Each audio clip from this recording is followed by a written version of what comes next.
O nosso corpo está o tempo todo sob ataque. Mas como é que ele dispara um alarme em questão de minutos, antes mesmo de saber quem é o invasor? Nessa análise, a gente vai mergulhar fundo nos mecanismos de alta velocidade da imunidade inata, usando como base os princípios de livros clássicos como o Imunologia Básica de Abbas, Liftman e Pillai. Então a pergunta é essa: como o nosso corpo sabe, quase que na hora, que alguma coisa está errada? Pode ser um micróbio tentando invadir ou até uma de nossas próprias células pedindo socorro. O sistema imune precisa de um sinal de alerta. A grande questão é como ele consegue diferenciar o que é nosso e saudável do que é perigoso. E a resposta para isso está na detecção de sinais de perigo moleculares. Basicamente, existem dois tipos principais, os pumps e os dumps. Pensem neles como os gatilhos universais que acionam a nossa primeira linha de defesa. E é aqui que a gente vê a beleza desse sistema. De um lado, temos os pumps. Eles são como se fosse a impressão digital molecular dos micróbios. Pensa no LPS que fica na parede das bactérias ou no RNA de fita dupla de um vírus. São estruturas vitais para eles, mas que simplesmente não existem nas nossas células. Do outro lado, os dumps. Esses são sinais de perigo internos. Quando as nossas células sofrem um dano, um estresse muito grande, ou morrem de um jeito bagunçado, elas liberam coisas que deveriam estar bem guardadas lá dentro, como ATP para o meio extracelular ou DNA da mitocôndria. No final, os dois tipos de sinal gritam a mesma coisa. Alerta! Tem alguma coisa muito errada acontecendo aqui. Certo. Então, o corpo tem os sinais. Mas como ele percebe esses sinais?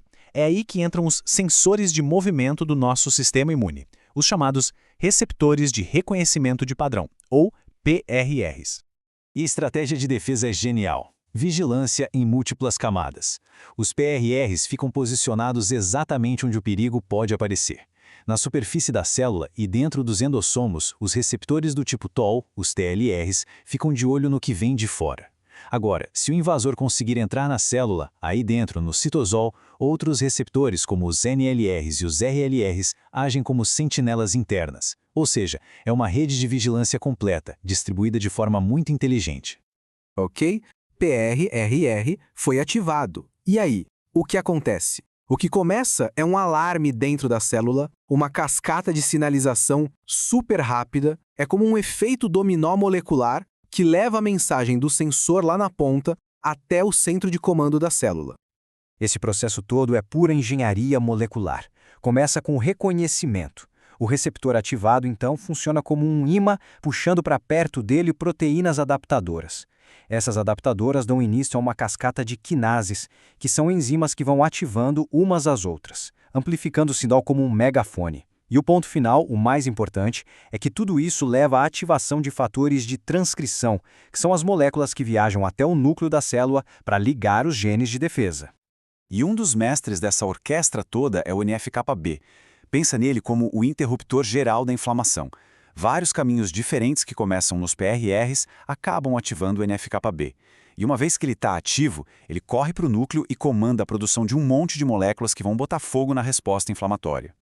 O outro ponto de convergência fundamental são os IRFs. Se o NF-κB é o general da inflamação, os IRFs são a tropa de elite da resposta contra vírus. Quando os sensores que ficam dentro da célula, como os RLRs, detectam o RNA de vírus, são os IRFs que são ativados para ligar os genes que produzem os interferons do tipo 1, que são a nossa primeira e mais potente defesa antiviral.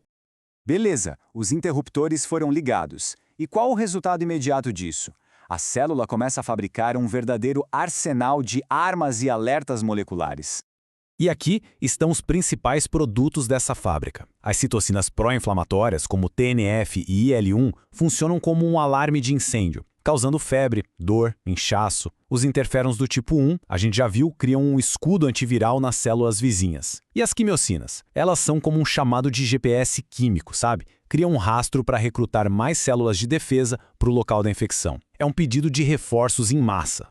Mas é claro que esses sinais moleculares não ficam só no nível da célula. Eles organizam uma batalha de verdade, em larga escala, no nosso corpo. Vamos ver como isso funciona na prática. Um dos primeiros a entrar em ação é o sistema complemento. Pensa nele como uma força especial de reação rápida que fica circulando no nosso sangue.